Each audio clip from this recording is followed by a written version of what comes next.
এরপর আমরা রিজনিংয়ের একের দাগের প্রশ্নটা নিয়ে আলোচনা করব।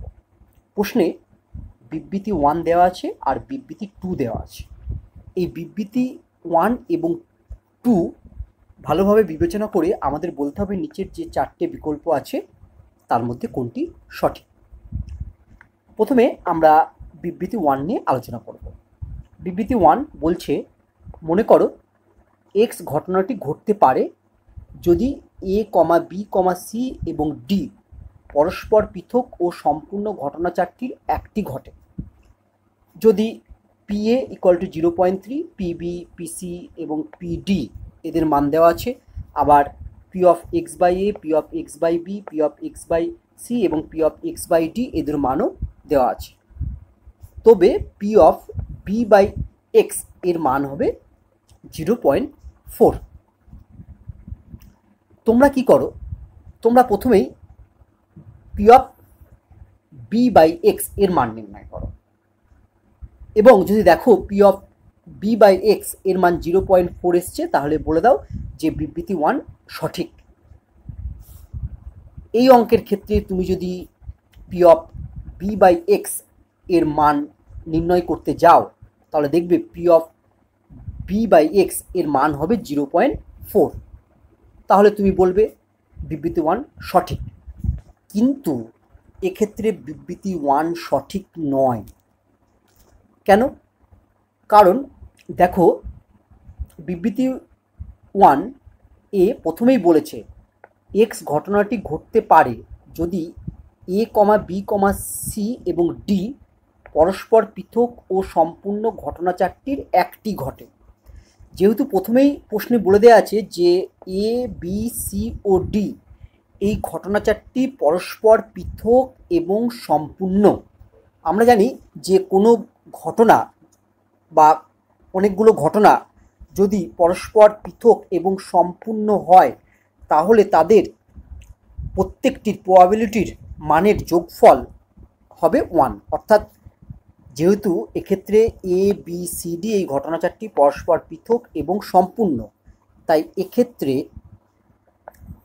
P(A) plus P(B) plus P(C) plus P(D) = 1 হবে। এবার দেখি এখানে যে মানগুলো দেওয়া আছে P(A), P(B), P(C) এবং P(D) তাদের যোগফল 1 হচ্ছে কি। দেখো, P(A) এর মান দেওয়া আছে হচ্ছে 0.3,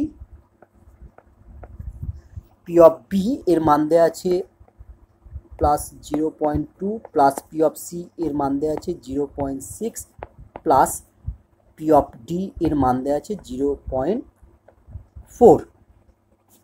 এখন যদি এদেরকে আমরা যোগ করি তাহলে কত পাবো? দেখো 1.5। তাহলে দেখো এদের যোগফল 1 এলো না, অর্থাৎ ≠ 1। তাহলে A, B, C, D এই ঘটনা চারটি পরস্পর পৃথক এবং সম্পূর্ণ নয়। কিন্তু প্রশ্নে বলা আছে যে ABCD ঘটনা চারটি পরস্পর পৃথক এবং সম্পূর্ণ। তাহলে প্রথমেই বিবৃতি 1 মিথ্যা হয়ে গেল। অর্থাৎ আমরা বলতে পারবো যে বিবৃতি 1 হচ্ছে সঠিক নয়। সঠিক নয়। এবার আমরা বিবৃতি 2 নিয়ে আলোচনা করি। চলো, বিবৃতি 2 বলছে, মনে করো এক্স ঘটনাটি ঘটতে পারে যদি A1, A2, A3... AN পরস্পর পৃথক ও সম্পূর্ণ ঘটনার একটি ঘটে। তবে P(AI/X) = P(AI × P(x/AI) by P(A1 × P(x/A1) plus P(A2 × P(x/A2) plus ... সবার শেষে আছে প্লাস P(AN × P(x/AN)। বিবৃতি 2তে যে বিবৃতিটি আছে সেটি হলো বেইস থিওরেমের বিবৃতি, বেইস থিওরেমের বিবৃতি, এবং বিবৃতিটি সঠিক। তাহলে আমরা বলবো যে বিবৃতি 2 সঠিক। তাহলে এবার আমরা বিকল্পগুলো দেখি কোনটি সঠিক উত্তর। দেখো ডিতে দেয়া আছে বিবৃতি 1 সঠিক নয় এবং বিবৃতি 2 সঠিক। তাহলে আমার সঠিক উত্তর হলো ডি।